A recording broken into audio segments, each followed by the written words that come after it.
Toutes les motos ne sont pas dignes de respect. Certaines, en fait, vous garantissent de passer pour un clown dès que vous les enfourchez. Restez avec nous, on va vous présenter 15 motos qui transforment le cool en embarras. Ne ratez pas le final, notre coup de cœur va vous épater. Numéro 15, Lance-Pierre Polaris. Rares sont les engins qui brouillent autant la frontière entre moto et voiture que le slingshot. Et c'est précisément là que ces problèmes commencent. Ce n'est ni une moto, ni une véritable voiture. Et se présenter à une soirée motarde à son bord attire des regards que la plupart des hommes préféreraient éviter. Les motards, en quête d'une véritable sensation de liberté sur la route, découvrent souvent que cet engin à 3 roues ressemble davantage à un déguisement qu'à un moyen de transport. Sous sa carrosserie radicale et anguleuse, la Slingshot dissimule un moteur 4 cylindres de 2160 mm3, développant un peu plus de 200 chevaux, et environ 195 Nm de couple. Plus impressionnante que dynamique sur la route, elle impressionne par son allure. Les propriétaires remarquent souvent que, malgré des chiffres impressionnants, son gabarit imposant la rend peu agile.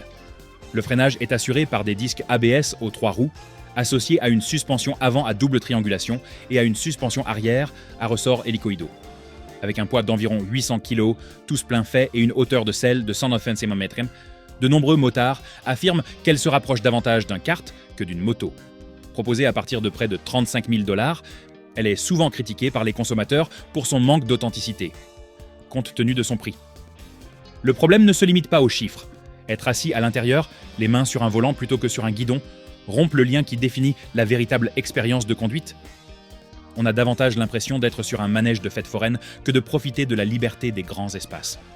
Le véritable respect vient de la maîtrise de 2 roues, et non de la défense d'une machine qui cherche désespérément sa propre identité. Numéro 14, Zero SRF. Montez sur la SRF et vous comprendrez vite que le silence n'est pas toujours d'or. Pour les motards qui ont grandi au son et aux sensations d'un gros bicylindre, accélérer sur cette machine électrique procure certes beaucoup de puissance, mais bien peu d'émotion. Nombreux sont ceux qui s'en éloignent, en se demandant si le progrès n'a pas fait disparaître l'essence même du plaisir de la moto.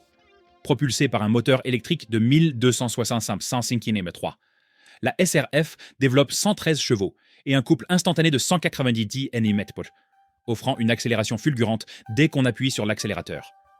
Un double disque de frein avec ABS assure un freinage précis et sûr, tandis que les suspensions avant et arrière, entièrement réglables, sont gérées par Showa.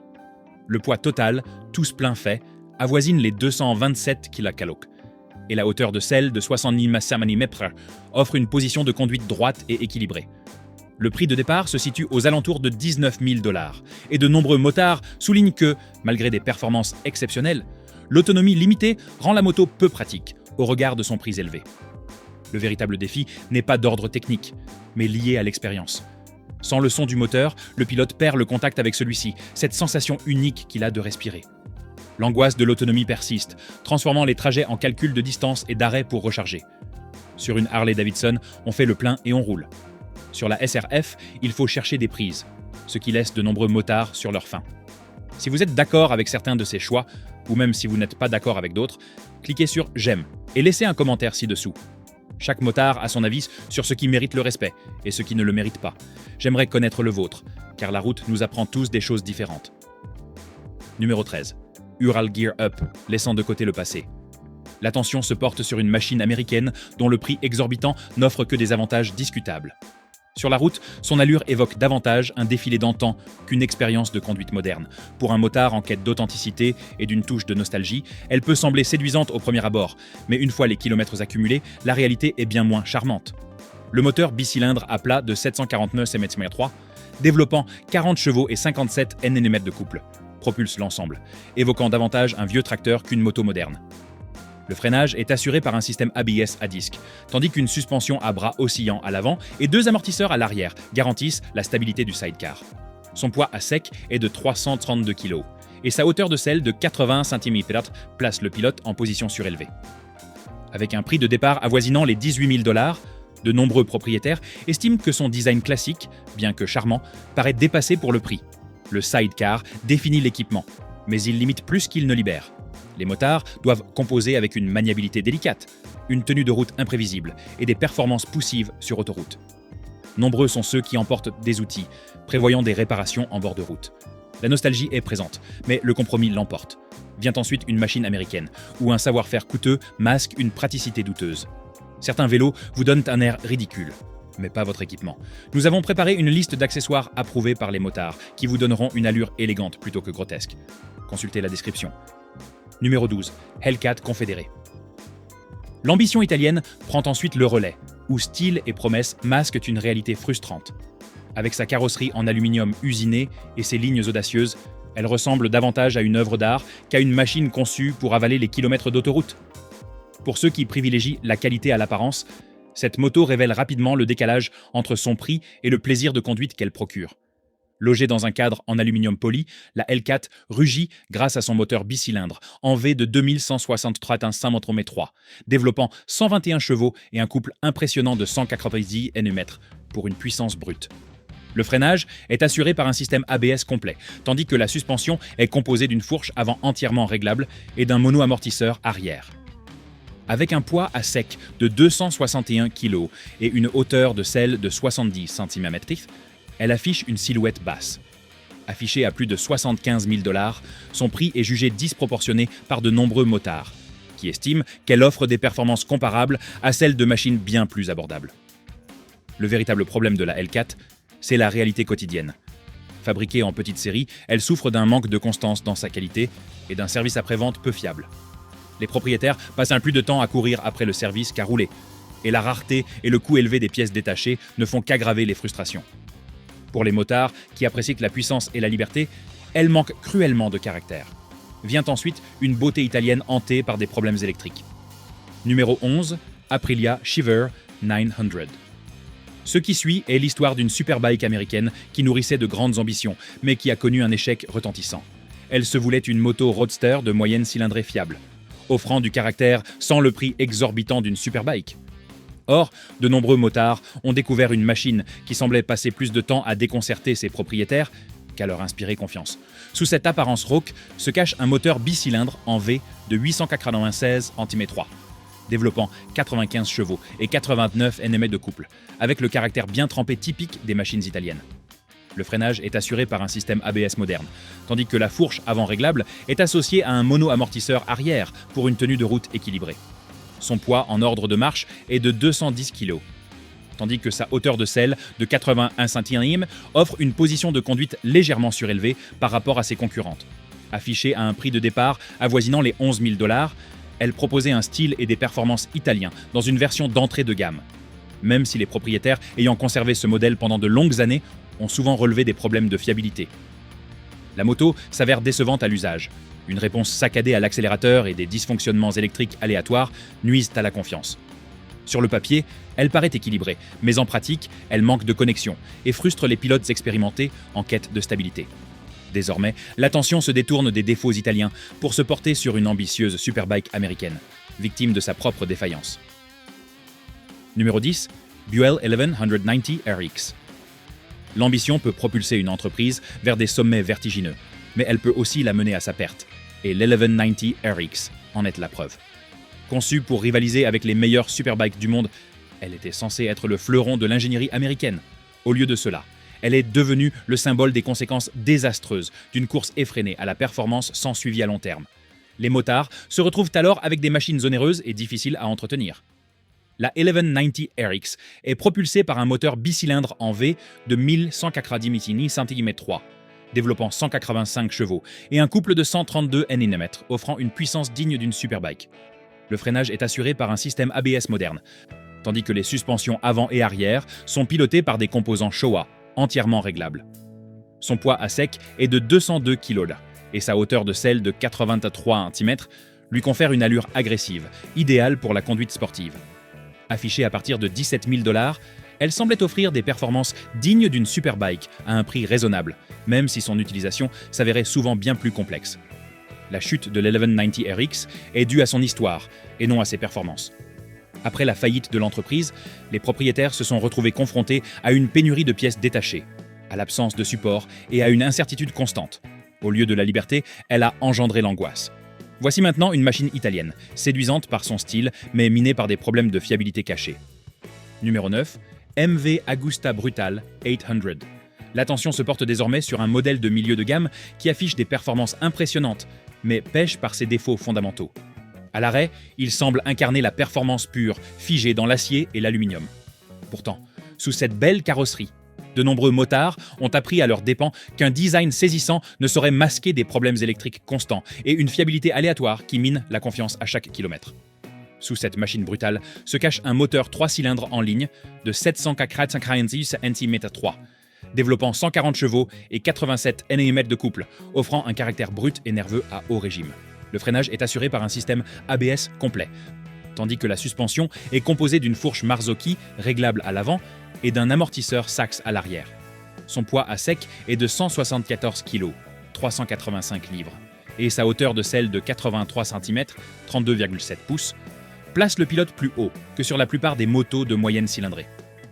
Proposée à partir d'environ 15 000 $, elle a fait son entrée sur le marché face à des concurrentes japonaises et européennes reconnues, même si de nombreux motards ont constaté que sa fiabilité était inférieure à celle de la concurrence. En conditions réelles, la moto se révèle frustrante avec ses calages intempestifs, ses codes d'erreur obscurs et son alimentation en carburant capricieuse. Les motards passent plus de temps à chercher une assistance technique qu'à profiter des virages. Elle promet des sensations à l'italienne, mais se révèle peu fiable. Passons maintenant à un modèle de milieu de gamme qui peine même à assurer une fiabilité de base. Numéro 8. Benelli TNT 600. Notre voyage se poursuit avec une renaissance britannique qui n'a pas été à la hauteur de sa propre légende. Arrivée avec des accents stylistiques italiens audacieux et la promesse de performance accessible grâce à son 4 cylindres, elle a pourtant souvent déçu les motards à l'usage, la qualité de fabrication ne correspondant pas à l'éclat des concessions. Au cœur de la TNT 600 IBAT un moteur 4 cylindres en ligne de 590 mm3, développant 85 chevaux et 56 Nm de couple, délivré avec une vigueur franche et dynamique. Le freinage est assuré par un système ABS à disque, tandis que la suspension est composée d'une fourche télescopique classique à l'avant et d'un mono-amortisseur à l'arrière. Son poids en ordre de marche est de 220 kg et sa hauteur de selle de 84 cm offre une position de conduite légèrement compacte.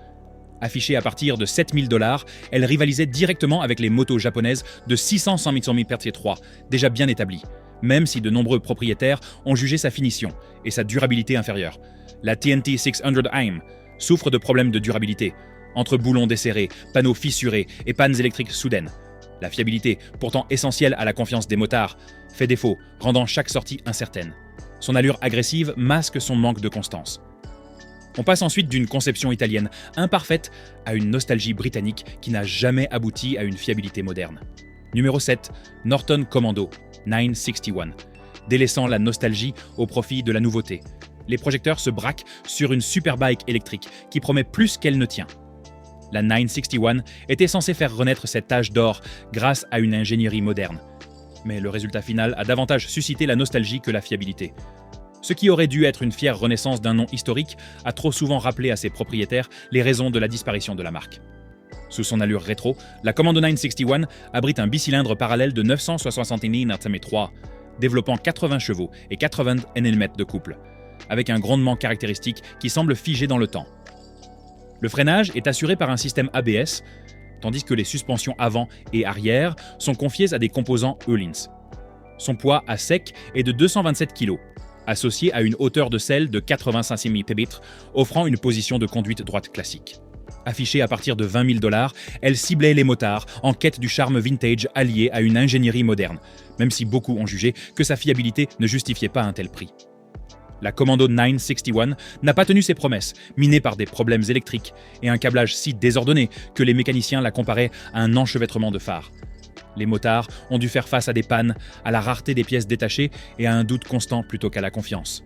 Désormais, les projecteurs se braquent sur une superbike électrique italienne qui prouve que la technologie moderne peut trébucher autant que la tradition. Numéro 6. Energica Ego. De la puissance futuriste, on passe à une direction expérimentale, où l'innovation frôle la complexité. Commercialisée comme une superbike italienne du futur, elle affiche des chiffres impressionnants sur le papier, mais laisse de nombreux motards traditionnels se demander si l'expérience justifie son prix exorbitant. Au lieu du grondement profond d'un moteur à combustion, elle offre une poussée silencieuse, souvent plus clinique qu'émotionnelle. Ceux qui prennent place à bord de cette moto puissante découvrent un moteur électrique développant 145 chevaux et un couple instantané de 190 Nm, offrant une puissance immédiate dès qu'on appuie sur l'accélérateur. Un système de freinage anti-blocage complet à double disque assure un freinage optimal, tandis qu'une suspension avant Marzocchi entièrement réglable, associée à un mono-amortisseur arrière Sachs, garantit une maîtrise parfaite à haute vitesse. Son poids en ordre de marche est de 264 kg, et sa hauteur de selle de 81,5 cm lui confère une allure à la fois haute et agressive. Affichée à partir de 24 000 $, elle se positionne dans la même gamme de prix que les superbikes thermiques haut de gamme, obligeant les acheteurs à choisir entre tradition et technologie de pointe. Le point faible de l'Ego réside dans son autonomie et sa recharge. Une conduite sportive vide la batterie en moins de 150 km, et les délais de recharge gâchent les longs trajets. Pour les motards habitués à la liberté Harley-Davidson, se soucier constamment de la recharge est l'antithèse de l'aventure. Vient ensuite un modèle expérimental où les idées novatrices concernant la direction se sont révélées plus frustrantes que révolutionnaires. Numéro 5. Bimota Tesi 3D. L'innovation peut être une bénédiction lorsqu'elle améliore l'expérience de conduite. Mais la Tesi 3D illustre comment la recherche de la complexité peut sacrifier les qualités mêmes que les motards apprécient le plus. Avec sa direction futuriste à moyeu central et son design radical, elle ne ressemble à aucune autre moto sur la route. Pourtant, cette audacieuse expérience laisse souvent les motards traditionnels sceptiques, se demandant si les concepteurs étaient davantage soucieux de prouver quelque chose que de créer une moto adaptée aux conditions réelles. La Tesi 3D est propulsée par un moteur Ducati de 1198 cm3, développant 160 chevaux et 125 Nm de couple, avec un caractère résolument italien.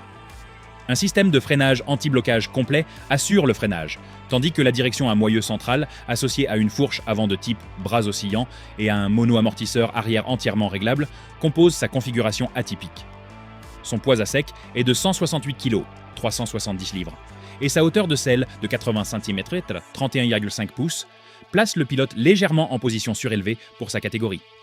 Affichée à plus de 40 000 $, elle se situe bien au-dessus du prix de nombreuses motos de tourisme Harley-Davidson toutes options, ce qui amène la plupart des motards à s'interroger sur son intérêt.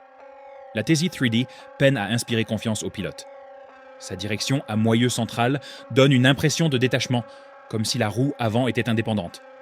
Le manque de réseau de concessionnaires et la rareté des pièces détachées rendent son utilisation fastidieuse. Pour les motards en quête de sensations, la frustration l'emporte sur le plaisir.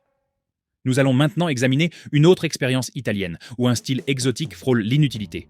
Numéro 4, Virus 987 C34 Passant de la surenchère technique à l'exclusivité hollywoodienne, plus tape à l'œil que réel, la 987 C34V est l'une des tentatives les plus audacieuses de réinventer la superbike. Mais son approche radicale a souvent laissé les motards plus perplexes qu'inspirés. Elle auréolée d'exclusivité. Cette même rareté la rendait impraticable pour la plupart des hommes qui souhaitaient simplement une machine qu'ils puissent piloter et apprécier sans hésitation. La 987 C34 Feint est propulsée par un moteur bicylindre en V de 15 d'origine Ducati, développant 211 chevaux et un couple de 122 Nm. Un système de freinage anti-blocage, ABS, assure une maîtrise optimale au freinage, tandis que la direction à moyeu central avec double bras oscillant et la suspension entièrement réglable soulignent son design expérimental. Son poids à sec est de 168 kg, et sa hauteur de selle de 85 cm lui confère une position de conduite agressive. Affichée à un prix de départ de 40 000 $, elle a fait son entrée sur le marché comme une option exotique, bien loin des choix de la plupart des motards pragmatiques. Si les spécifications laissaient présager une domination, la réalité était bien différente. La direction atypique engendrait un manque flagrant de ressenti du train avant, rendant même les pilotes expérimentés mal à l'aise à haute vitesse. Ajoutez à cela la rareté des pièces détachées et la quasi-impossibilité de trouver des mécaniciens qualifiés. Et la moto devint rapidement plus un sujet de conversation qu'une fidèle compagne. Pour ceux qui ont grandi en associant moto et liberté, la 987 C34 SingStar symbolise au contraire la complication. Le chapitre suivant nous transporte d'une superbike italienne expérimentale à un cruiser soutenu par Hollywood, prouvant que les noms de célébrités ne sont pas gages de qualité. Numéro 3. Arch KRGT. Avant de dévoiler le dernier modèle de cette liste, faisons une halte avec une superbike électrique qui privilégie la vitesse pure à l'endurance. Cofondée par l'acteur Keanu Reeves, Arch s'est donné pour mission de créer un cruiser américain alliant esthétique et puissance. Le résultat est indéniablement séduisant. Mais derrière cette finition haut de gamme se cache une réalité, que de nombreux motards constatent. Le prix demandé n'est pas toujours justifié. La KR GT1 est propulsée par un imposant moteur bicylindre en VSNS de 2320 cm3, développant 121 chevaux et 180 Nm de couple, offrant une puissance brute que seule une moto de type cruiser fabriquée à la main peut procurer. Le freinage est assuré par un système ABS complet, tandis que les suspensions avant et arrière sont gérées par des composants Öhlins entièrement réglables. Son poids en ordre de marche est de 288 kg. Associé à une hauteur de selle de 70,7 cm, qui offre une position de conduite basse et stable. Affichée à partir de 78 000 $, elle se positionne nettement au-dessus des gros cruisers classiques, exigeant des acheteurs qu'ils paient autant pour l'exclusivité que pour la performance. Le problème avec la KR GT1 ne réside pas seulement dans ses performances, mais aussi dans son rapport qualité-prix. Si la moto offre un couple généreux et une finition artisanale soignée, les motards en quête de performance exceptionnelle la comparent souvent à des machines 2 fois moins chères, offrant une confiance équivalente, voire supérieure, sur les longs trajets. L'entretien et les pièces détachées sont très spécialisés, ce qui signifie que le moindre problème peut se transformer en une longue attente, plutôt qu'en une réparation rapide. Pour un homme qui souhaite une moto aussi performante qu'esthétique, la KR GT1 ressemble davantage à un objet de collection qu'à une véritable compagne. Le prochain chapitre marque un tournant. Après une exclusivité soutenue par des célébrités, on passe à une superbike électrique atteignant des vitesses impressionnantes, mais peinant à offrir une autonomie suffisante. Numéro 2. Lightning LS 218. Il ne reste qu'une seule machine, un monument à la démesure, qui prouve que le prix n'est jamais gage de respect. Sur le papier, sa vitesse de pointe et son accélération fulgurante semblent annoncer l'avenir de la moto. Mais pour les motards qui privilégient les longs trajets et des performances pratiques, la LS 218 s'apparente davantage à un prototype qu'à une fidèle compagne de voyage. La LS 218 est propulsée par un moteur électrique à refroidissement liquide développant 200 chevaux et un couple instantané de 228 Nm. Un système de freinage anti-blocage complet assure un freinage sûr, tandis que des suspensions entièrement réglables, inspirées de la compétition, garantissent la stabilité de la moto même lors d'accélérations extrêmes.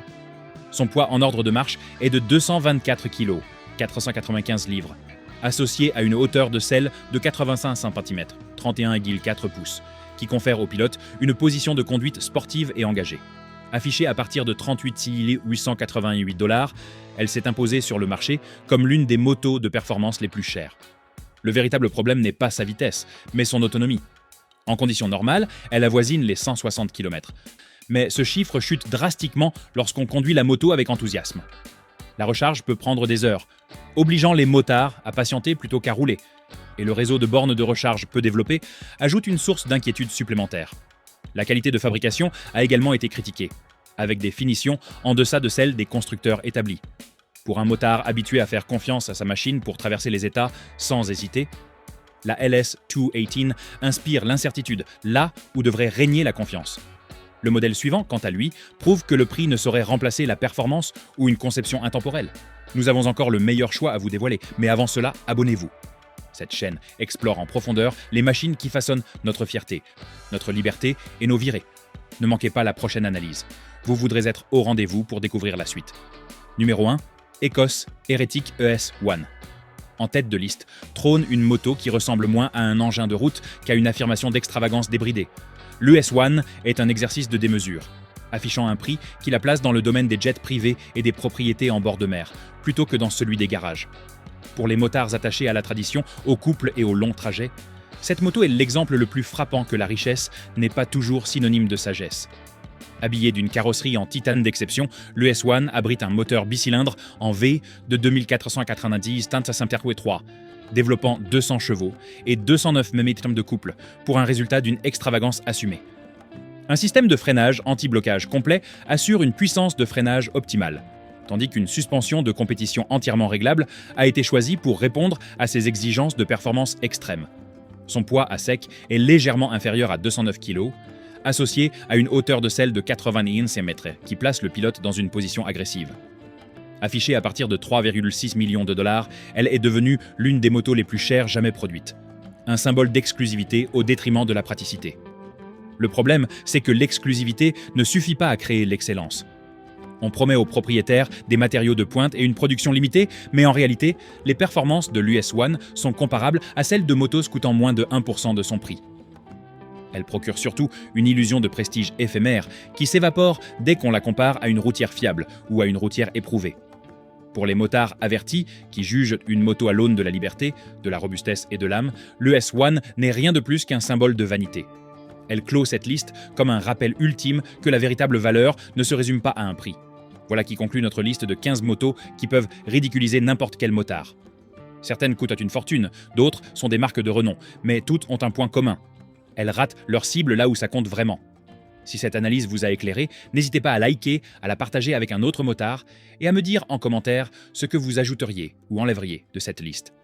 Et si ce n'est pas déjà fait, abonnez-vous dès maintenant.